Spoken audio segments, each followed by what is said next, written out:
దేవుడు లేడని గట్టిగా వాదించే పెదవులకు సాక్ష్యాలతో కూడిన నిఖాసైన నిజం తెలిసినప్పుడు ఆ నోళ్లు మూతపడక తప్పదు. ఈ ఆధునిక కాలంలో ప్రతిదానికి తర్కం కావాలని అడిగే విజ్ఞానులకు సైతం అందని కొన్ని పరమ సత్యాలు మన కళ్ల ముందే ఉన్నాయి. అమ్మ మనసుతో చెబుతున్నాను వినండి. భగవంతుడు ఉన్నాడా లేదా అన్న సందేహం మీలో ఉంటే అది మీ తప్పు కాదు. ఎందుకంటే మనమున్న ఈ కలియుగం అటువంటిది. కంటికి కనిపించేదే నిజమని నమ్మే లోకంలో కంటికి కనిపించని ఆ శక్తిని గుర్తించడం కొంచెం కష్టమే. కాని ఆ పరమాత్మ తన ఉనికిని చాటుకోవడానికి అప్పుడప్పుడు కొన్ని అద్భుతాలను మన కళ్ల ముందే ఉంచుతాడు. 6 అద్భుతమైన సాక్ష్యాలను చూస్తే మీరు కూడా ముక్కున వేలేసుకుంటారు. ఈ విషయాలన్నీ వింటే మీ మనసులో ఉన్న సందేహాలన్నీ పటాపంచలేపోతాయి. అందుకే ఈ వీడియోను చివరి వరకు చూడండి. ఒక్కసారి ఆలోచించండి. మనం నివసిస్తున్న ఈ సృష్టిలో మనకు తెలియని రహస్యాలు ఎన్నో ఉన్నాయి. వాటిని విడమర్చి చెప్పే శక్తి ఏ మనిషికి లేదు. ఆ అతీత శక్తే దైవం. మన చుట్టూ జరుగుతున్న వింతలను గమనిస్తే అది దైవ సంకల్పం కాక మరేమిటి అనిపించకమానదు. మొదటగా మనం ఆ గంగమ్మ తల్లి గురించి మాట్లాడుకోవాలి. గంగా నది అంటే మనకు కేవలం ఒక నీటి వనరు మాత్రమే కాదు. అది ఒక జీవధార. కోట్లాది మంది భారతీయుల నమ్మకం. పుట్టినప్పటి నుండి చనిపోయే వరకు ప్రతి శుభకార్యంలోనూ అశుభకార్యంలోనూ ఆ గంగమ్మ తోడు ఉండాల్సిందే. సాధారణంగా ఏదైనా నీటిని ఒక పాత్రలో పోసి కొన్ని రోజులు అలాగే ఉంచితే ఏమవుతుందో మనందరికీ తెలుసు కదా. ఆ నీరు నిల్వ ఉండిపోయి రంగుమారి పాచిపట్టి లోపల సూక్ష్మజీవులు చేరి ఎంతటి దుర్వాసన వస్తుందో మనం చూస్తూనే ఉంటాం. ఇది ప్రకృతి సిద్ధంగా జరిగే మార్పు. ఎవరూ దీన్ని ఆపలేరు. కానీ గంగాజలం విషయంలో మాత్రం ఈ ప్రకృతి నియమమే తలవంచుతుంది. ఎంతటి విచిత్రం చూశారా? మీ ఇంట్లో ఉన్న పూజ గదిలో ఒక్కసారి చూడండి. ఎప్పుడో ఏళ్ల క్రితం కాశీ నుండో హరిద్వార్ నుండో తెచ్చిన గంగాజలం చిన్న సీసాలో అలాగే ఉంటుంది. అది 5 ఏళ్లు కాదు, 10 ఏళ్లు కాదు, 20 ఏళ్లు గడిచినా ఆ నీరు పాడవదు. కనీసం రంగు కూడా మారదు. అందులో పురుగులు చేరవు. ఆ నీటి పవిత్రత ఏమాత్రం తగ్గదు. విజ్ఞాన శాస్త్రం ఎంతో అభివృద్ధి చెందిందని గర్వపడే ఈ రోజుల్లో కూడా విదేశీ శాస్త్రవేత్తలు సైతం ఈ గంగాజలాన్ని పరిశోధించి ఆశ్చర్యపోయారు. సాధారణ నీటిలో ఉండే లక్షణాలు పూర్తిగా భిన్నంగా ఈ పవిత్ర జలంలో ఉన్నాయని వారు గుర్తించారు. ఆ నీటిలో చెడును నాశనం చేసే శక్తి ఉందని శాస్త్రీయంగా కూడా నిరూపితమైంది. కాని అది కేవలం ఏదో మూలకమో లేక రసాయనమో అని మనం అనుకుంటే పొరపాటే. అది ఆ పరమశివుడి జటాజుటం నుండి జాలువారిన పవిత్రత. ఆ తల్లికి తనను తాను శుద్ధి చేసుకునే శక్తి ఉందని, అందుకే అది ఎప్పటికీ స్వచ్ఛంగా ఉంటుందని మన పురాణాలు ఏనాడో చెప్పాయి. ఒక నది నీరు వేల సంవత్సరాల పాటు చెడిపోకుండా ఉండటం వెనుక ఏదో ఒక అతీత శక్తి ఉండి తీరాలి కదా. అది ఆ భగవంతుడి మహిమ కాక మరేమిటి? చూశారా నాయనా, మనం నమ్మే ప్రతి అణువులోనూ ఆ దేవుడు ఉన్నాడు. ఆ తల్లి మన పాపాలను కడగడమే కాదు, తన ఉనికితో మనలోని అజ్ఞానాన్ని కూడా తొలగిస్తోంది.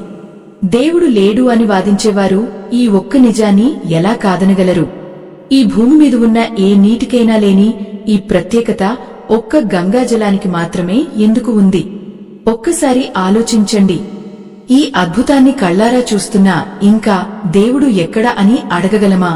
కేవలం గంగమ్మ మాత్రమే కాదు, ఈ సృష్టిలో దేవుడి ఉనికిని చాటి చెప్పే మరిన్ని రహస్యాలు మనల్ని విస్మయానికి గురిచేస్తాయి.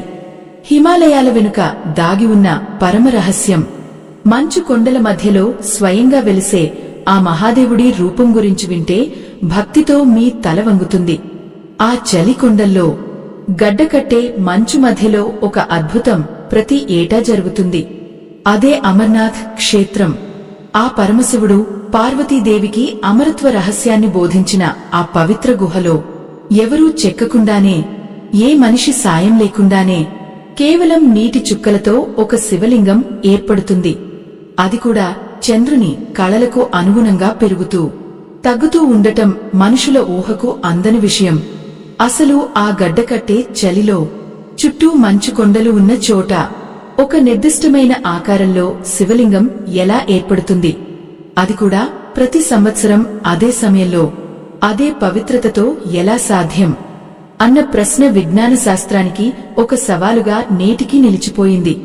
ప్రకృతి నియమాల ప్రకారం ఆ చలికి అక్కడ కేవలం మంచు గడ్డకట్టాలి కాని ఒక నిర్దిష్టమైన శివలింగం ఆకారంలోనే ఆ మంచు పేరుకుపోవడమే కాకుండా చంద్రుని వృద్ధి క్షయాలకు అనుగుణంగా ఆ శివలింగం పరిమాణం కూడా పెరగడం తగ్గడం అనేది కేవలం ఆ పరమేశ్వరుడి లీల మాత్రమే.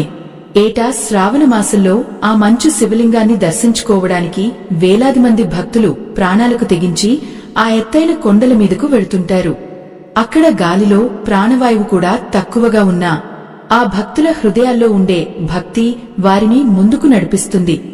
ఆ గుహలో ఎక్కడి నుండి వస్తాయో తెలియదు కాని 2 తెల్లని పావురాలు కనిపిస్తాయి. ఆశ్చర్యమేమిటంటే అక్కడ జీవం మనుగడ సాగించడానికి అనుకూలమైన పరిస్థితులు ఏమీ ఉండవు. అయినా ఆ పావురాలు యుగయుగాలుగా అక్కడే ఉంటున్నాయని చెబుతారు.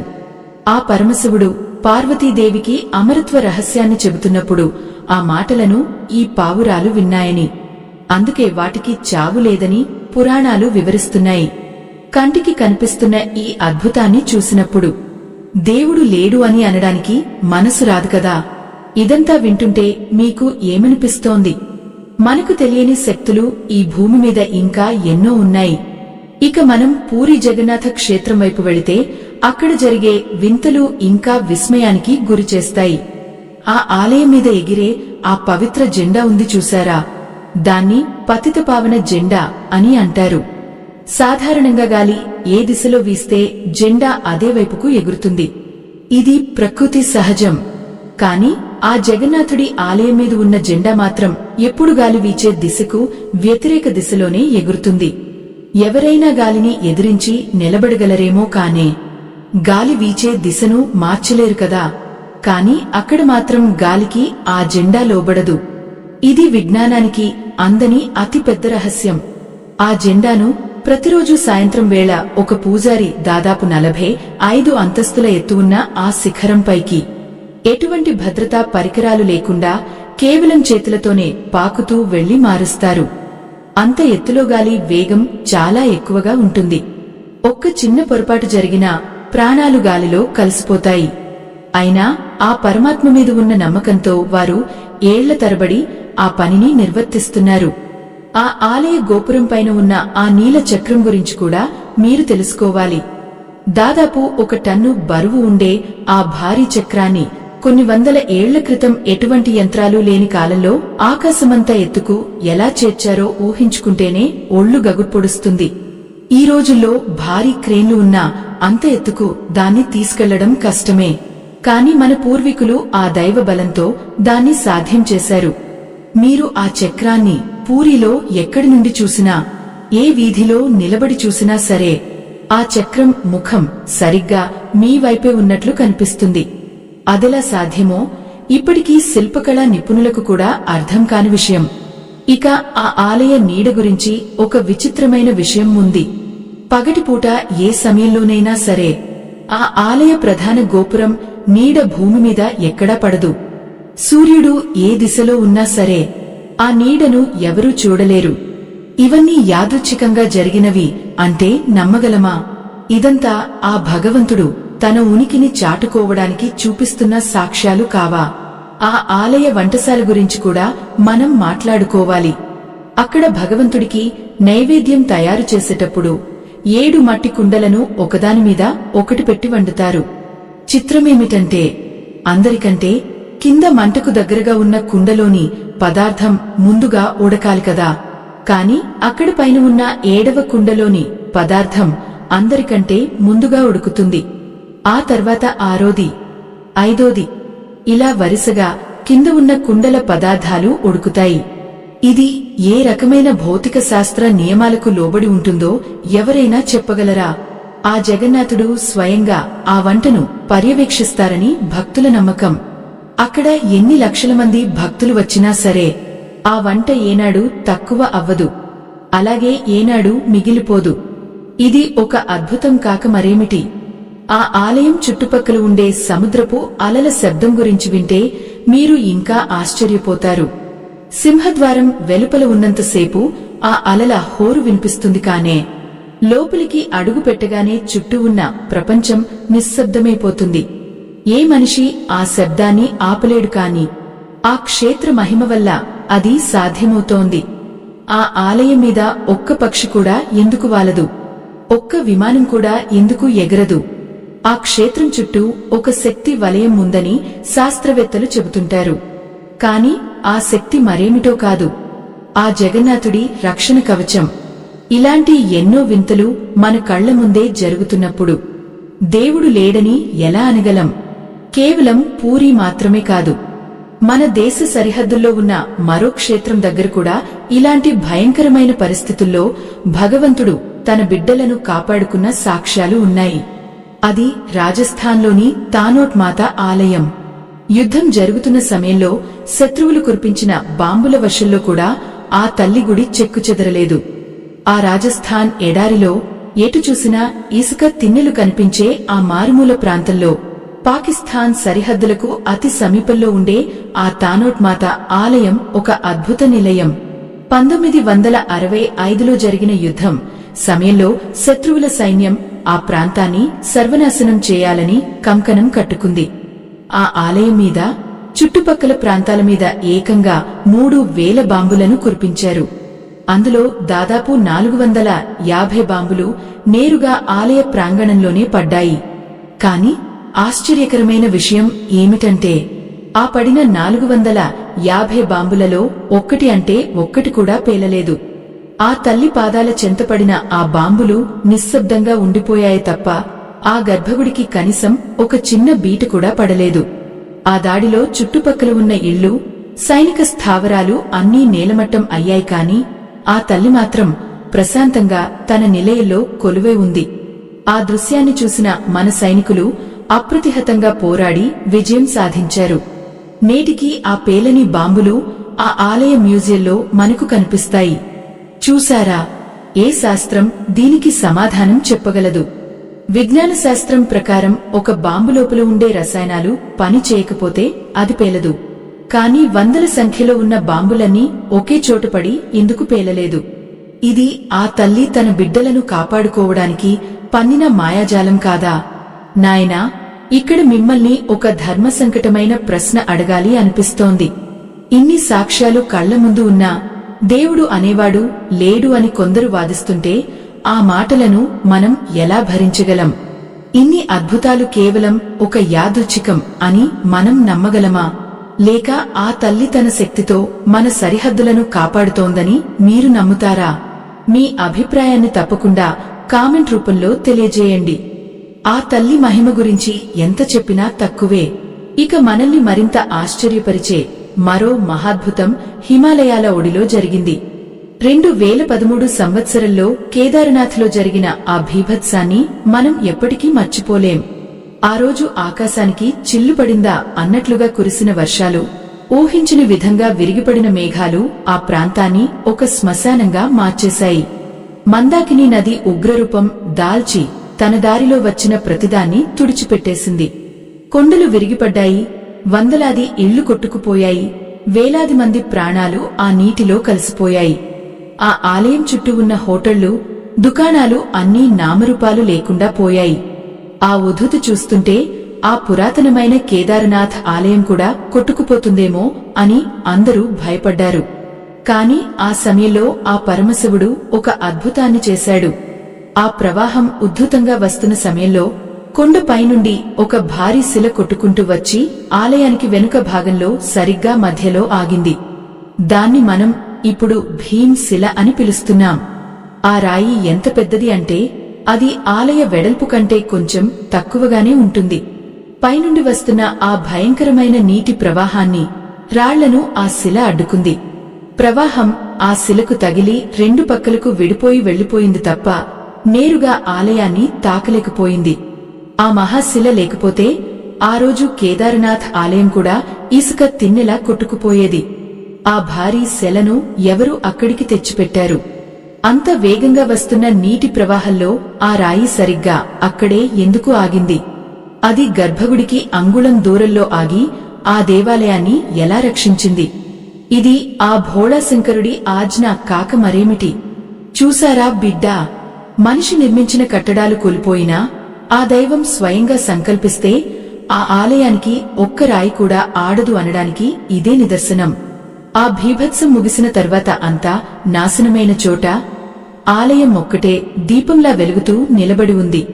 ఆ దృశ్యాన్ని చూసిన ప్రతి కన్ను కన్నీటితో ఆ మహాదేవుడికి నమస్కరించింది. ఈ ప్రకృతి వైపరీత్యాల మధ్య కూడా తన ఉనికిని చాటుకున్న ఆ పరమాత్మ శక్తిని మనం ఇంకా శంకిస్తున్నామంటే అది మన అజ్ఞానమే అవుతుంది. ప్రకృతి కంటే బలమైన శక్తి ఏదో ఉంది. అది మనల్ని ఎప్పుడూ గమనిస్తూనే ఉంటుంది. ఆపద కాలంలో ఆ కొండల మధ్య చిక్కుకున్న వేలాది మంది ప్రాణాలను కాపాడింది ఆ శిలే కాదు, ఆ శిల వెనుక ఉన్న సంకల్పం. ఆ భోళాశంకరుడు తన భక్తులను అనాథలుగా వదిలేయడు అని చెప్పడానికి ఇంతకంటే పెద్ద సాక్ష్యం ఇంకేం కావాలి? ఆ రోజు అక్కడ జరిగిన విధ్వంసం చూస్తే గుండె తరుక్కుపోతుంది. కాని ఆ శిథిలాల మధ్య నిలబడ్డ ఆలయాన్ని చూస్తే మనలో ఒక కొత్త ఆశ చిగురిస్తుంది. అది కేవలం రాయిరప్పల నిర్మాణం కాదు, మన విశ్వాసానికి ప్రతిరూపం. ఆ గాలిలో, ఆ నీటిలో, ఆ మట్టిలో ఆ పరమశివుడి స్పందన వినిపిస్తూనే ఉంటుంది. భక్తితో తలవంచి మొక్కితే ఆ దేవుడు మనకు ప్రతి చోటా కనిపిస్తాడు. ఆ తల్లి గంగమ్మ నీటిలో, ఆ అమర్నాథ్ మంచులో, ఆ పూరి జగన్నాథుడి జెండాలో, ఆ తానోట్ మాత బాంబుల్లో, ఆ కేదారనాథుడి భీమ్ శెలలో ఆయనే ఉన్నాడు. అక్కడ జరిగిన ఆ ఘోర విపత్తు సమయంలో ఒక వింత సంఘటన జరిగింది. ఆ ప్రవాహానికి అడ్డం వచ్చిన వందలాది ఇళ్లు కాగితం పడవల్లా కొట్టుకుపోతుంటే ఆ పాతకాలం నాటి దేవాలయం మాత్రం ఎలా నిలబడగలిగింది? ఆ ప్రవాహ వేగాన్ని, ఆ కొండల నుండి పడుతున్న బండరాళ్లను ఆ భీమ్ శిల ఒక్కటి ఎలా అడ్డుకుంది? విజ్ఞాన శాస్త్రం ప్రకారం ఆ రాయి కూడా నీటి వేగానికి కొట్టుకుపోవాలి. కాని అది అక్కడే పాతుకుపోయి నిలబడటం వెనుక ఆ మహాశివుడి ఆజ్ఞ ఉంది అని మనం ఎందుకు గుర్తించలేకపోతున్నాం? ఆ సమయంలో ఆలయం లోపల తలదాచుకున్న వందలాది మంది భక్తులు భయంతో వణికిపోతూ ఆ పరమేశ్వరుడిని వేడుకున్నారు. వారి ఆర్తనాదాలు విన్న ఆ శంకరుడు ఆ శిల రూపంలో వచ్చి వారిని కాపాడాడు. ఆ ప్రవాహం తగ్గిన తర్వాత చూస్తే ఆలయం చుట్టూ అంతా శ్మశానంలా మారిపోయింది. కాని ఆ గర్భగుడిలో ఉన్న శివలింగానికి ఒక్క చుక్క నీరు కూడా తగలలేదు. ఎంతటి మహత్యం చూశారా? ఈ రోజుకి ఆ భీమ్ శెలను భక్తులు ఎంతో భక్తితో పూజిస్తారు. ఆపదలో ఉన్నప్పుడు దేవుడు ఏదో ఒక రూపంలో వస్తాడు అనడానికి ఇంతకంటే గొప్ప ఉదాహరణ మరొకటి ఉండదు. ఇవన్నీ వింటుంటే మన మనసులో భక్తి భావం అరకలు వేస్తుంది కదా. అయితే మన దేశంలో దైవం తన ఉనికిని చాటుకునే మరో అద్భుత క్షేత్రం ఉంది. అది బృందావనంలోని నిధివనం. ఆ నందనందనుడు, ఆ కృష్ణ పరమాత్మ ఈ రోజుకి అక్కడ సంచరిస్తారని, ప్రతి రాత్రి అక్కడ రాసలీలలు సాగిస్తారని నమ్ముతారు. బృందావనం పేరు వింటేనే మన మనసు పులకించిపోతుంది. ఆ యమునా నది తీరం, ఆ గోపికల వేదన, ఆ మురళిగానం మన కళ్ల ముందు కదులుతాయి. కాని నిధివనం మాత్రం చాలా ప్రత్యేకం. అక్కడ ఉండే చెట్లు కూడా చాలా వింతగా ఉంటాయి.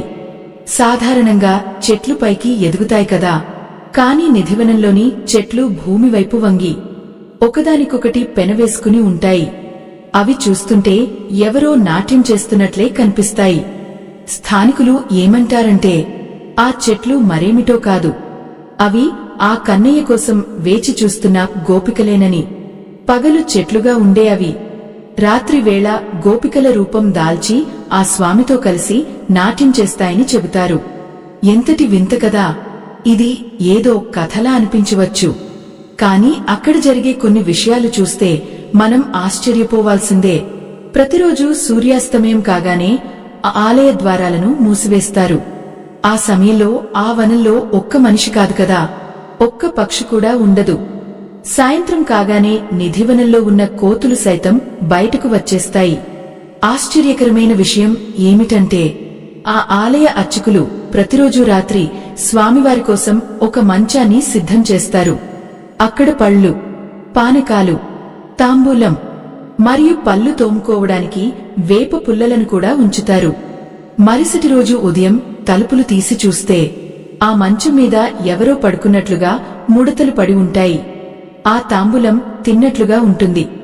ఆ వేప పుల్లలు వాడినట్లుగా కనిపిస్తాయి. మరి ఎవరూ లేని ఆ గదిలోకి రాత్రిపూట ఎవరు వస్తున్నారు? ఆ తాంబూలాన్ని ఎవరు స్వీకరిస్తున్నారు? మనిషి ప్రవేశం లేని చోట ఈ పనులన్నీ ఎలా జరుగుతున్నాయి? ఇది ఆ కృష్ణ పరమాత్మ లీల కాక మరేమిటి? ఆ స్వామి ఈ రోజుకి అక్కడ తన భక్తుల కోసం వస్తున్నాడని నమ్మడానికి ఇంతకంటే పెద్ద సాక్ష్యం ఏం కావాలి? మీరు అడగవచ్చు, ఎవరైనా రాత్రిపూట అక్కడ ఉండి చూస్తే ఏమవుతుంది అని. అయ్యో, ఆ తప్పు ఎప్పుడూ చేయకూడదు నాయనా.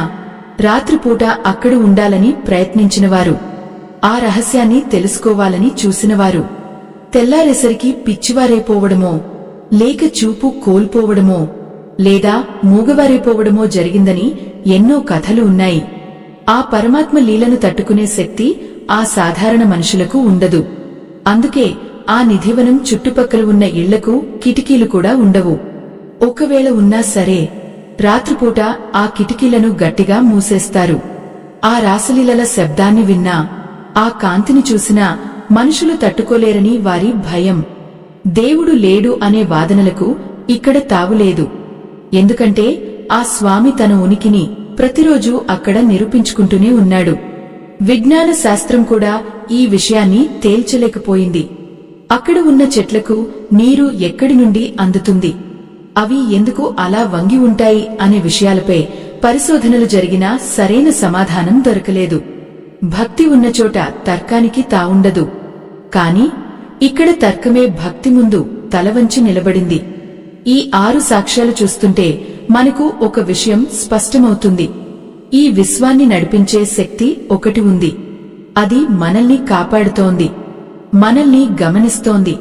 ఆ శక్తిని మనం ప్రేమతో పిలిస్తే ఆ స్వామి మనకు ఏదో ఒక రూపంలో దర్శనమిస్తూనే ఉంటాడు.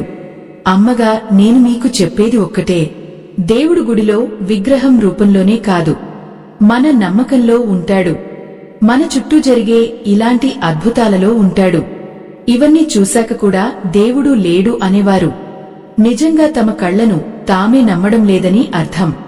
ఆ గంగమ్మ తల్లి, ఆ జగన్నాథుడు, ఆ పరమశివుడు, ఆ కృష్ణయ్య అందరూ ఒకటే. వారు మనకు ఇచ్చే సందేశం కూడా ఒకటే. ధర్మాన్ని రక్షించండి, నమ్మకాన్ని వీడకండి. అప్పుడే మన జీవితాలకు ఒక అర్థం ఉంటుంది. ఈ 6 సాక్ష్యాలను చూసిన తర్వాత మన మనసులో ఉన్న ఆందోళనలు, భయాలు అన్నీ పోతాయి. ఎందుకంటే మనల్ని కాపాడే శక్తి మన వెంటే ఉందని మనకు అర్థమవుతుంది. ఇప్పటికైనా మేల్కొనండి, ఆ పరమాత్మను నమ్మండి, ఆయన చూపిన మార్గంలో నడవండి. లోకమంతా ఆ దైవమయం అని తెలుసుకుంటే ఇక మనకు తిరుగుండదు. సనాతన ధర్మంలోని గొప్పతనం ఇదే. అది కేవలం మాటలతో చెప్పేది కాదు, ఇలాంటి సాక్ష్యాలతో నిరూపించేది. అందుకే మన సంస్కృతిని, మన సంప్రదాయాలను గౌరవించుకుందాం. ఆ దైవకృపకు పాత్రులవుదాం. చూశారా నాయనా, ఒక చిన్న నీటి బిందువులో, ఒక మంచు గడ్డలో, ఒక ఎగిరే జెండాలో, ఒక పడని బాంబులో, ఒక రక్షించే శిలలో, ఒక తాంబూలంలో ఆ భగవంతుడు ఎలా దాగి ఉన్నాడో. ఇన్ని సాక్ష్యాలు చూసిన తర్వాత కూడా ఇంకా అనుమానం ఎందుకు? మన భారతీయుల నమ్మకం వెనుక వెలకట్టలేని సత్యం ఉంది. ఆ సత్యాన్ని కాపాడుకోవడం మన బాధ్యత. లోకాన్ని నడిపించే ఆదిశక్తికి తలవంచి మొక్కుదాం. ఆ దైవమే మనల్ని ప్రతి అడుగులో నడిపిస్తాడని మనసారా నమ్ముదాం. ఈ భూమ్మీద పుట్టిన ప్రతి ప్రాణికి ఆ దేవుడే ఆధారం. మనం చేసే ప్రతి పనిలోనూ, మనం పలికే ప్రతి మాటలోనూ ఆయనే నిండి ఉన్నాడు. కేవలం 6 సాక్ష్యాలే కాదు, ఇలాంటివి వెలకట్టలేనని మన చుట్టూ ఉన్నాయి. కాని గ్రహించే కన్ను, నమ్మే మనసు ఉండాలి. ఆ నిధివనంలోని ఆ పరిమళం, ఆ కేదారనాథుడిలోని ఆ చల్లదనం, ఆ తానోట్ మాత ఆలయంలోని ఆ ధైర్యం, ఇవన్నీ ఆ భగవంతుడు మనకు ప్రసాదించిన వరాలు. ఈ సృష్టి అంతా ఒక లీల. ఆ లీలను అర్థం చేసుకోవడం మన వల్ల కాదు. కానే ఆ లీలాధారుడిని శరణు వేడితే మన జీవితం ధన్యమవుతుంది. ఆ భీం శిల గురించి ఎంత తలుచుకుంటే అంత ఆశ్చర్యం వేస్తుంది. అది కేవలం ఒక రాయి కాదు, ఆ పరమశివుడు తన భక్తుల కోసం పంపిన ఒక అభయ హస్తం. ఆ రోజు ఆ రాతి వెనుక తలదాచుకున్నవారు ఇప్పటికీ ఆ క్షణాలను గుర్తు చేసుకుంటే వణికిపోతారు. అది కళ్ల ముందు మృత్యువు కనిపిస్తున్న వేళ ఆ దేవుడే దిగివచ్చి కాపాడిన అద్భుత ఘట్టం. ఆ విధ్వంసం జరిగిన తర్వాత చాలామంది నాస్తికులు కూడా ఆ క్షేత్రానికి వెళ్లి ఆ శిలను తాకి తమ అజ్ఞానానికి క్షమాపణలు చెప్పుకున్నారు. ప్రకృతి వైపరీత్యం జరిగినప్పుడు మనిషి చేసిన కట్టడాలన్నీ నేలమట్టం అయ్యాయి. కాని కొన్ని వందల ఏళ్ల క్రితం కట్టిన ఆలయం మాత్రం నేటికి నిటారుగా నిలబడటం వెనుక ఉన్న నిర్మాణ కౌశలం గురించి విజ్ఞాన శాస్త్రవేత్తలు తలలు పట్టుకుంటున్నారు. అసలు ఆ పునాదులు ఎంత బలంగా ఉన్నాయో, ఆ రాళ్లను ఎలా పేర్చారో ఇప్పటికీ ఎవరికీ తెలియదు. అది కేవలం వాస్తు శాస్త్రం మాత్రమే కాదు, అది ఆ దైవ సంకల్పం. మన సనాతన ధర్మం ఇలాంటి ఎన్నో పరమ సత్యాలను తనలో దాచుకుంది.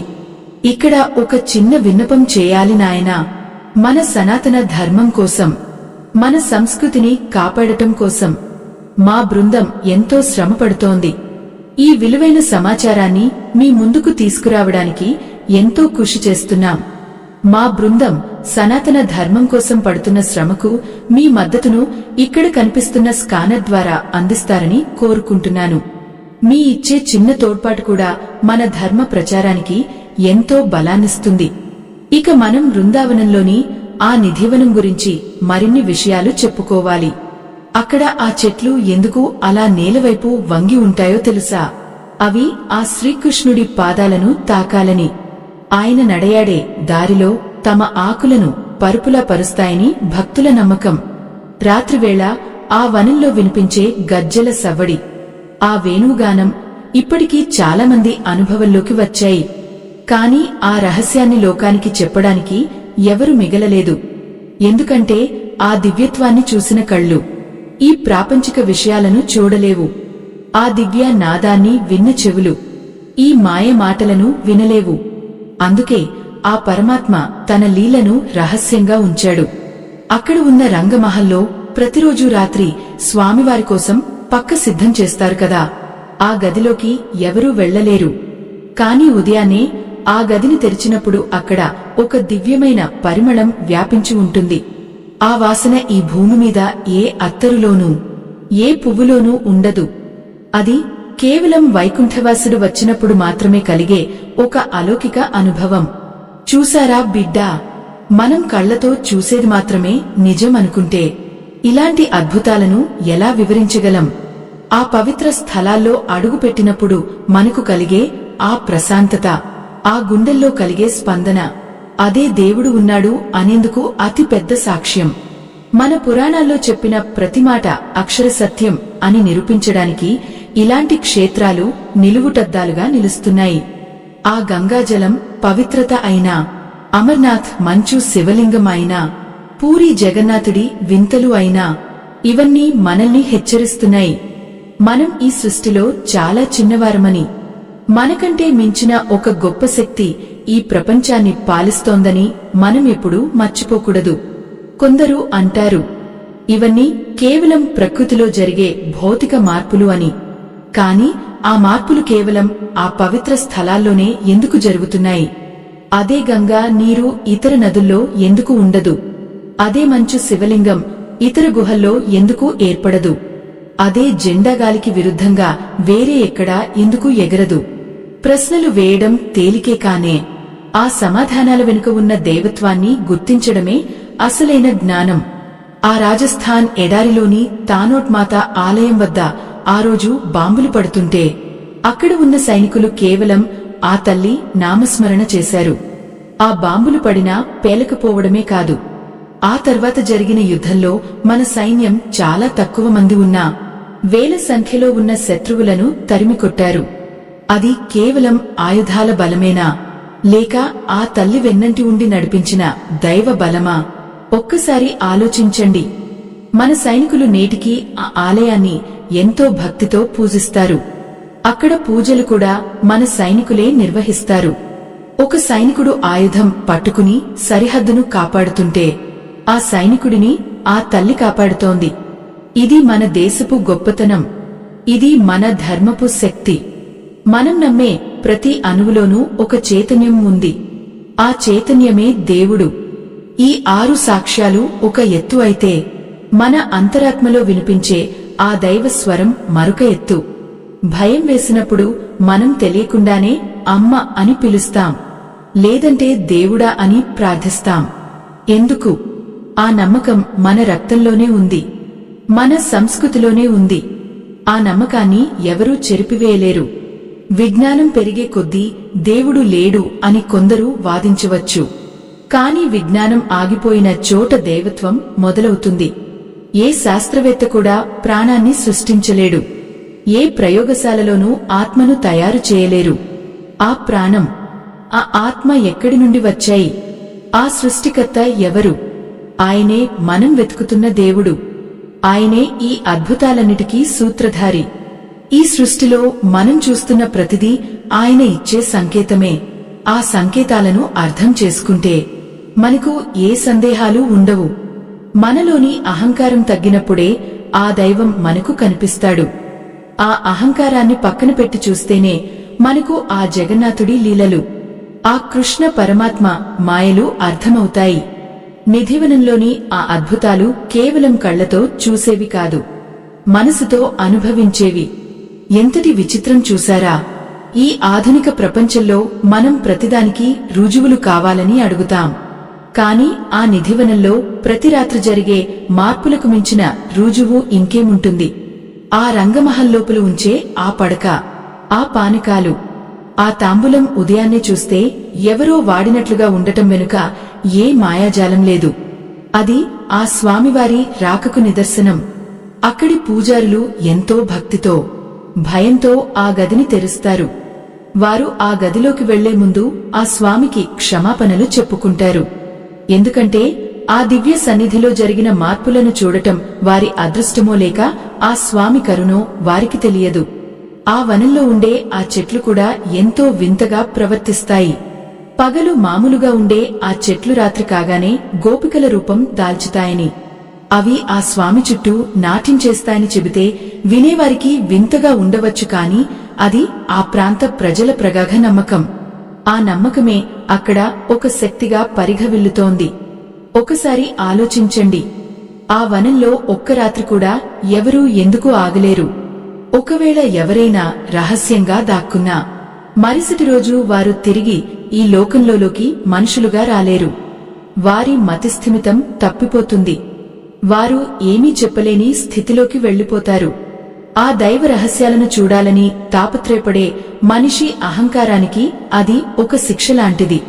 ఆ పరమాత్మ తన లీలలను మనకు సాక్ష్యాలుగా చూపిస్తున్నాడే తప్ప తనను తాను పూర్తిగా ప్రదర్శించుకోడు. ఎందుకంటే ఆ దివ్య తేజాన్ని తట్టుకునే శక్తి మన కళ్లకు లేదు. ఆ నిధివనం చుట్టుపక్కల ఉండేవారు రాత్రిపూట కిటికీలు తెరవడానికి కూడా భయపడతారంటే అక్కడ ఎంతటి శక్తి నెలకొని ఉందో మనం ఊహించుకోవచ్చు. ఆ గాలిలో ఒక రకమైన పరిమళం, ఆ వాతావరణంలో ఒక రకమైన ప్రశాంతత ఈ రోజుకి అక్కడ ఉన్నాయి.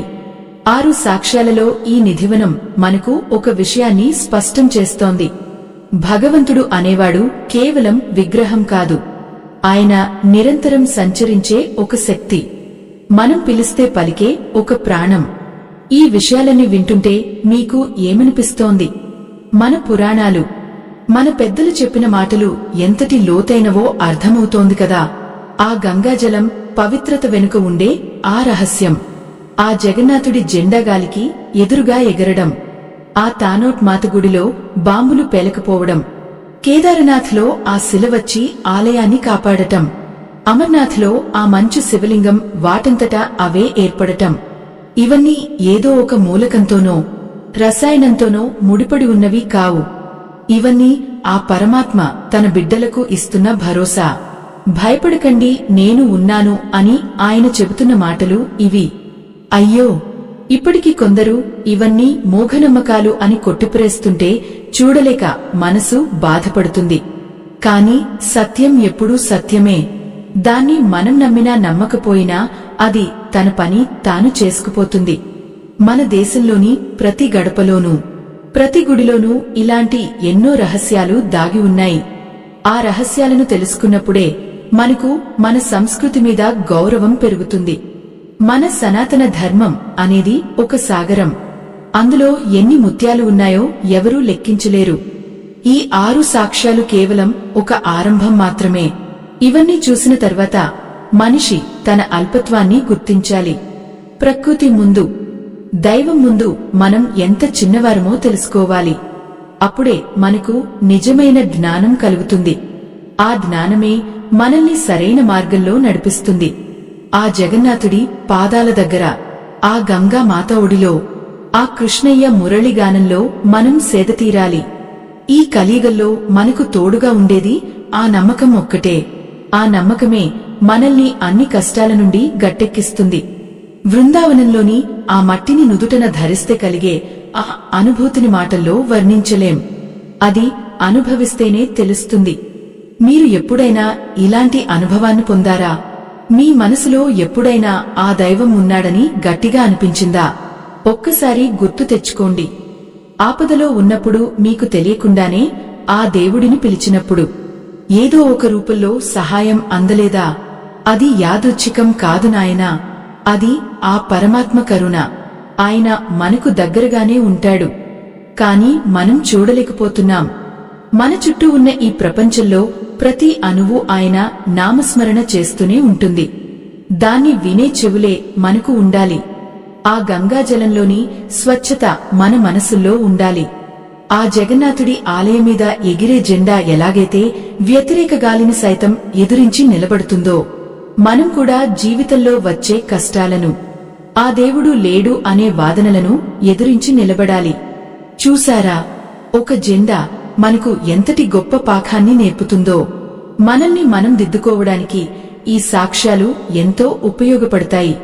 ఈ సృష్టిలో మనం చూసే ప్రతిదీ ఒక క్రమ పద్ధతిలో జరుగుతోంది. సూర్యుడు ఉదయించడం, చంద్రుడు రావడం, ఋతువులు మారడం, ఇవన్నీ ఎవరి ఆజ్ఞతో జరుగుతున్నాయి. ఒక చిన్న యంత్రాన్ని నడపాలంటేనే ఒక మనిషి కావాలి. మరి ఇంతటి మహావిశ్వాన్ని నడిపించడానికి ఒక సూత్రధారి ఉండాలి కదా. ఆయనే మన దైవం. ఆయనే మన సర్వస్వం. ఈ 6 సాక్ష్యాలు మనల్ని ఆ సత్యం వైపు నడిపిస్తాయి. మన పూర్వీకులు ఈ క్షేత్రాలను ఎంతో ఆలోచించి, ఎంతో దూరదృష్టితో నిర్మించారు. అవి కేవలం రాతి కట్టడాలు కాదు. అవి విజ్ఞానగనులు, భక్తి సామ్రాజ్యాలు. ఆ హిమాలయాల నుండి కన్యాకుమారి వరకు మన దేశమంతా దైవ ప్రసాదమే. ఆ ప్రసాదాన్ని మనం కళ్లకద్దుకుని స్వీకరించాలి. నేడు మనం అనుకుంటున్న అభివృద్ధి కంటే మన సనాతన ధర్మంలో ఉన్న శాస్త్రం ఎంతో గొప్పది. దాన్ని అర్థం చేసుకునే ప్రయత్నం చేయాలి. ఆ ప్రయత్నంలోనే మనకు అసలైన సంతోషం లభిస్తుంది. బృందావనంలోని ఆ నిధివనంలో ప్రతి రాత్రి ఆ కన్నయ్య తన పాదముద్రలను వదిలి వెళ్తున్నాడంటే అది మనమీద ఆయనకు ఉన్న ప్రేమకు నిదర్శనం. ఆయన మనల్ని ఏనాడు వదిలిపెట్టడు. మనం మాత్రమే ఆయనను మర్చిపోతున్నాం. ఇప్పటికైనా ఆ దైవం ఉన్నాడని, ఆయన మనల్ని చూస్తున్నాడని నమ్మితే మన జీవితాల్లో వెలుగు వస్తుంది. ఈ ప్రయాణం ఇక్కడితో ఆగిపోదు. ఇంకా ఎన్నో విషయాలు మనం తెలుసుకోవాలి. ఆ దైవ లీలలు అంతులేనివి. వాటిని తెలుసుకునే కొద్దీ మనలో భక్తి మరింత పెరుగుతుంది. ఆ పెరుగుతున్న భక్తి మనల్ని ఒక ఉన్నతమైన స్థితికి తీసుకెళ్తుంది. ఆ స్థితిలో మనకు కనిపించేది కేవలం ఆ పరమాత్మ మాత్రమే. ఈ భూమి మీద మనం పుట్టినందుకు ఏదో ఒకరోజు ఆ దైవాన్ని చేరుకోవాలనే తపన ప్రతి ప్రాణిలో ఉంటుంది. కాని అది ఎప్పుడు సాధ్యమవుతుంది అంటే మన చుట్టూ ఉన్న ఈ చిన్న చిన్న సాక్ష్యాలను మనం గుర్తించినప్పుడు మాత్రమే. చూశారా నాయనా, 6 అద్భుతాల గురించి మనం మాట్లాడుకున్నాం. ఆ గంగమ్మ తల్లి పవిత్రత, అమర్నాథ్ మంచు శివలింగం, జగన్నాథుడి ఆలయ వింతలు, తానోట్ మాత రక్షణ కవచం, కేదారనాథుడి భీమ్ శిల, బృందావన నిధివనంలోని రాసలీలలు. ఇవన్నీ వేర్వేరు ప్రాంతాల్లో వేర్వేరు కాలాల్లో జరిగినవి కావచ్చు. కాని వీటన్నింటి వెనుక ఉన్న ఆంతర్యం ఒక్కటే, అది భగవంతుడు ఉన్నాడనే నమ్మకాన్ని బలపరచడం. ఈ కలియుగంలో మనిషి తన మేధస్సుతో ఏవేవో సాధిస్తున్నానని గర్వపడుతున్నాడు. కాని ప్రకృతి ఒక్కసారి తన విశ్వరూపాన్ని చూపిస్తే ఆ మనిషి ఎంత అల్పమైనవాడో అర్థమవుతుంది. కేదారనాథ్లో జరిగిన ఆ ప్రళయం మనకు నేర్పిన పాఠం అదే. ఎంతటి మేడలు, మిద్దెలు కట్టినా ఆ నీటి ఉధృతికి నిలవలేవు. కాని ఒక చిన్న పురాతన ఆలయం కేవలం ఒక శిల అడ్డుగా రావడం వల్ల సురక్షితంగా ఉందంటే అక్కడ పనిచేసింది కేవలం ఆకర్షణ సిద్ధాంతమో లేక భౌతిక శాస్త్రమో మాత్రమే కాదు. అది ఆ క్షేత్రానికి ఉన్న దైవ బలం. ఆ బలాన్ని మనం నమ్మాలి. ఆ నమ్మకమే మనకు ఒక రక్షణ కవచంలా మారుతుంది. అయ్యో, ఇప్పటికీ కొందరు అడుగుతుంటారు, దేవుడు ఉంటే మనకు కష్టాలు ఎందుకు వస్తాయి అని. బిడ్డా, కష్టాలు లేని జీవితం ఎవరికీ ఉండదు. ఆ శ్రీకృష్ణ పరమాత్మకు, ఆ శ్రీరామచంద్రుడికే కష్టాలు తప్పలేదు. కాని ఆ కష్టాలను ఎదుర్కొనే ధైర్యాన్ని ఇచ్చేది ఆ దైవమే. ఆ రాజస్థాన్ సరిహద్దుల్లో బాంబులు పడుతున్నప్పుడు ఆ సైనికులకు ఉన్న ధైర్యం ఏది అనుకుంటున్నారు? అది ఆ తానోట్ మాత మీద ఉన్న అచంచలమైన విశ్వాసం. ఆ విశ్వాసమే వారిని మృత్యువు నోటి నుండి తప్పించింది. ఒక బాంబు పేలకపోవడం అనేది ఒక వింత కావచ్చు, కాని 100 బాంబులు పేలకపోవడం అనేది ఖచ్చితంగా ఆ తల్లి మహిమే. ఇది మనం కాదనలేని సత్యం. మీరు ఎప్పుడైనా గమనించారా? మనం ఏదైనా కష్టంలో ఉన్నప్పుడు, ఎవరూ లేరు అని భయపడుతున్నప్పుడు ఎక్కడి నుండో ఒక చిన్న సహాయం అందుతుంది. అది ఒక మనిషి రూపంలో కావచ్చు, లేదంటే ఒక మాట రూపంలో కావచ్చు. అప్పుడు మనకు అనిపిస్తుంది, దేవుడు నన్ను వదిలేయలేదు అని. ఆ భావనే ఒక మహాప్రసాదం. జగన్నాథుడి ఆలయం మీద ఆ జెండా ఎప్పుడు గాలికి ఎదురుగా ఎగరడం చూస్తుంటే నాకు ఒక విషయం గుర్తొస్తుంది. మన జీవితం కూడా అలాగే ఉండాలి. లోకమంతా ఒకవైపు వెళ్తున్నా, అధర్మం రాజ్యమేలుతున్నా, మనం మాత్రం ఆ జెండాలాగా ధర్మానికి వ్యతిరేకంగా వచ్చే ఆ గాలిని ఎదిరించి నిలబడాలి. అప్పుడే మనం ఆ జగన్నాథుడికి ప్రియమైన భక్తులం అవుతాం. ఆ ఆలయంలో జరిగే ప్రతి వింత వెనుక ఒక సందేశం ఉంది. ఆ వంట కుండలు ఒక్కొక్కటిగా పైనుండి ఒడకడం అంటే అర్థం ఏంటో తెలుసా? భగవంతుడి దృష్టి ఎప్పుడూ పై స్థాయిలో ఉన్న వారి మీద కంటే తన కోసం పరితపించే సామాన్యుల మీద ఎక్కువగా ఉంటుంది అని. ఆ నీల చక్రం ఏ దిశ నుండి చూసినా మనవైపే చూస్తున్నట్లు ఉండటం అంటే ఆ పరమాత్మ నిరంతరం మనల్ని గమనిస్తూనే ఉన్నాడు అని అర్థం. మనం ఏ తప్పు చేసినా, ఏ మంచి చేసినా ఆయనకు తెలియకుండా ఏదీ జరగదు. ఈ స్పృహ మనలో ఉంటే మనం ఎప్పటికీ తప్పు దారిలో నడవము. ఆ గంగమ్మ తల్లి 1000 ఏళ్లుగా తన నీటిని చెడిపోకుండా కాపాడుకుంటోంది అంటే అది కేవలం మన కోసమే. మన పాపాలను కడగడానికి ఆ తల్లి పడుతున్న ఆరాటం అది. అంతటి గొప్ప నదిని, అంతటి గొప్ప సంస్కృతిని మనం గౌరవించుకోవాలి. మంచు కొండల్లో అమర్నాథ్ శివలింగం సాక్షిగా ఆ శివుడు మనకు అమరత్వాన్ని బోధిస్తున్నాడు. ఈ దేహం శాశ్వతం కాదు, ఆత్మ మాత్రమే శాశ్వతం అని గుర్తు చేస్తున్నాడు. బృందావనంలోని ఆ నిధివనం మనకు ప్రేమ యొక్క మాధుర్యాన్ని చూపిస్తోంది. ఆ కృష్ణయ్య మురళిగానం మన మనసులోని ఆందోళనలను పోగొడుతుంది. ఈ 6 సాక్ష్యాలను చూసిన తర్వాత కూడా దేవుడు లేడు అని ఎవరైనా అంటే వారు నిజంగా అభాగ్యులు. ఎందుకంటే వారు ఒక అందమైన సత్యాన్ని చూడలేకపోతున్నారు. ఆ సత్యమే మన జీవితానికి మూలాధారం. బిడ్డా, ఈ విషయాలన్నీ నేను మీకు ఎందుకు చెబుతున్నాను అంటే రాబోయే కాలంలో ఇంకా ఎన్నో సవాళ్లు ఎదురవుతాయి. అప్పుడు మిమ్మల్ని కాపాడేది, మీకు దారి చూపేది ఆ దైవ చింతన ఒక్కటే. మన సనాతన ధర్మంలో చెప్పిన ప్రతి అద్భుతం వెనుక ఒక లోతైన జ్ఞానం ఉంది. దాన్ని మనం వెలికి తీయాలి. మన తర్వాతి తరాలకు ఈ గొప్పతనాన్ని అందించాలి. అప్పుడే మన జాతి, మన ధర్మం వర్ధిల్లుతాయి. ఆ పరమేశ్వరుడి అనుగ్రహం ఉంటేనే మనం ఇలాంటి విషయాలను వినగలం, మాట్లాడగలం. ఇదంతా ఆయన కృప. ఈ భూమి మీద ఉన్న ప్రతి అణువులోనూ ఆ దైవమే ఉన్నాడు. ఆయనే మనల్ని నడిపిస్తున్నాడు. ఆ నమ్మకంతోనే మనం ముందుకు సాగాలి. ఈ 6 సాక్ష్యాలు మనలో ఒక కొత్త చైతన్యాన్ని నింపాలి. మనం చేసే ప్రతి పనిలోనూ, ప్రతి ఆలోచనలోనూ ఆ దైవత్వాన్ని వెతుక్కోవాలి. అప్పుడే మనకు మనశ్శాంతి లభిస్తుంది. ఈ కలియుగంలో దైవనామ స్మరణ కంటే గొప్ప ఔషధం మరొకటి లేదు. ఆ నామం మనల్ని అన్ని భయాల నుండి దూరం చేస్తుంది. ఆ దైవమే మన సర్వస్వం. ఆ సర్వస్వమైన పరమాత్మను చేరుకోవడానికి మనకు లభించిన ఈ 6 అద్భుతాలు ఒక దిక్సూచి వంటివి. ఒక్కసారి ఈ 6 సాక్ష్యాలను మళ్లీ మనసులో తలుచుకోండి. ఆ గంగామాత పవిత్రతను చూశారా? ఏళ్ల తరబడి నిల్వ ఉన్న ఒక్క చుక్క నీరు కూడా పాడవకుండా ఆ దేవత్వం ఆ జలంలో ప్రతిబింబిస్తుంటే అది కేవలం ఒక నది అని ఎలా అనగలం? ఆ తల్లి మన పాపాలను తుడిచేయడానికి ఆకాశం నుండి దిగివచ్చిన దేవగంగ అని మన పెద్దలు ఆరకే అనలేదు. సాధారణ నీరు కొద్ది రోజుల్లోనే రంగుమారి మురికిగా తయారవుతుంది. కాని గంగాజలం మాత్రం అమృతంలా అలాగే ఉండటం వెనుక ఆ పరమశివుడి స్పర్శ ఉంది. మరి ఆ అమర్నాథ్ మంచు శివలింగం సాక్షిగా ఆ పరమేశ్వరుడు మనకు కనిపిస్తున్నాడు కదా.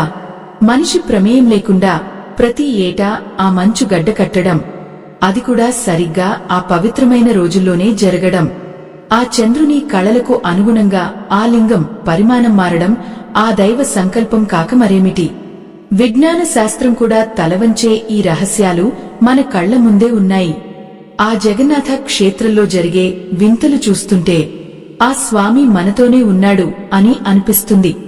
ఆ ఎగిరే జెండాగాలిని ఎదిరిస్తూ వ్యతిరేక దిశలో ఎగురుతుంటే అది మన అచంచలమైన విశ్వాసానికి చిహ్నం కాదా? పగలు సూర్యుడు ఉన్నా ఆ గోపురం నీడ భూమి మీద పడకపోవడం, సముద్రపు హోరు ఆ సింహద్వారం దాటగానే వినిపించకపోవడం, ఇవన్నీ ఆ జగన్నాథుడి మాయాజాలం కాక మరేమిటి? ఆ వంట కుండల క్రమం చూశారా? 7 కుండలను ఒకదానిమీద ఒకటి పెడితే అందరికంటే పైన ఉన్న కుండలోని పదార్థం ముందుగా ఉడకడం అనేది ఒక అద్భుతం. అది ఆ స్వామి తన బిడ్డలకు స్వయంగా వండి పెడుతున్నాడు అనడానికి సాక్ష్యం. అయ్యో, ఆ రాజస్థాన్ ఎడారిలోని ఆ ఇసుక తిన్నెల్లో, ఆ శత్రువుల బాంబుల మధ్య ఆ తానోట్ మాత తన బిడ్డలను ఎలా కాపాడుకుందో చూస్తే ఒళ్ళు గగుపొడుస్తుంది. 450 బాంబులు నేరుగా ఆలయ ప్రాంగణంలో పడినా ఒక్కటి కూడా పేలలేదు అంటే ఆ తల్లి రక్షణ కవచం ఎంతటి బలమైనదో అర్థం చేసుకోండి. ఆపదలో ఉన్నప్పుడు ఆ తల్లిని తలుచుకుంటే సాక్షాత్తు మృత్యువు కూడా వెనక్కి వెళ్లాల్సిందే అని మనకు అర్థమవుతుంది. మరి ఆ కేదారనాథ్లోని ఆ భీం శిల గురించి ఏం చెప్పను? ఆ ప్రళయకాలంలో ఆ మందాకిని నది ఉగ్రరూపం దాల్చి సర్వాన్ని తుడిచిపెట్టేస్తున్నప్పుడు ఆ భారీ శిల వచ్చి ఆలయానికి అడ్డుగా నిలబడటం వెనుక ఆ మహాశివుడి ఆజ్ఞ ఉంది. ఆ రాయి కేవలం ఒక రాయి కాదు, అది వేలాది మంది భక్తుల ప్రాణాలను నిలిపిన భరోసా. ఆ విపత్తులో అంతా నాశనమేనా? ఆ ఆలయం నిలిచి ఉండటం మన సనాతన ధర్మపు శక్తికి సాక్ష్యం. ఇక ఆ బృందావన నిధివనం గురించి తలుచుకుంటే మనసు పులకించిపోతుంది. ఆ కృష్ణ పరమాత్మ ఈ రోజుకి అక్కడ రాసలీలలు ఆడుతున్నాడనే నమ్మకం. ఆ చెట్లు గోపికల్లా మారి నాట్యం చేయడం, ఆ రంగమహల్లో ఆ స్వామి వచ్చి ప్రతి రాత్రి భుజించి పడుకోవడం, ఇవన్నీ వినడానికి వింతగా ఉన్న అక్షర సత్యాలు. అక్కడ ఆ గాలిలో ఉండే పరిమళం, ఆ మట్టిలో ఉండే పవిత్రత అనుభవిస్తేనే తెలుస్తుంది. ఇన్ని సాక్ష్యాలు మన కళ్ల ముందు ఉన్నప్పుడు దేవుడు లేడు అని ఎలా అనగలం? నాయనా, ఈ సృష్టి అంతా ఆ పరమాత్మ లీలే. మనం కేవలం నిమిత్తమాత్రులం. మన చుట్టూ ఉన్న ఈ అద్భుతాలను చూసైనా మనలోని అజ్ఞానాన్ని వదులుకోవాలి. సనాతన ధర్మం అనేది ఒక నిత్య సత్యం. దాన్ని కాపాడుకోవాల్సిన బాధ్యత మన అందరి మీద ఉంది. ఈ కథలో మనం చెప్పుకున్న 6 సాక్ష్యాలు ఆ దైవం ఉన్నాడనేందుకు నిలువెత్తు సాక్ష్యాలు. వీటిని నమ్మడం అంటే మనల్ని మనం నమ్మడమే. ఎందుకంటే ఆ దైవం మనలోనే ఉన్నాడు.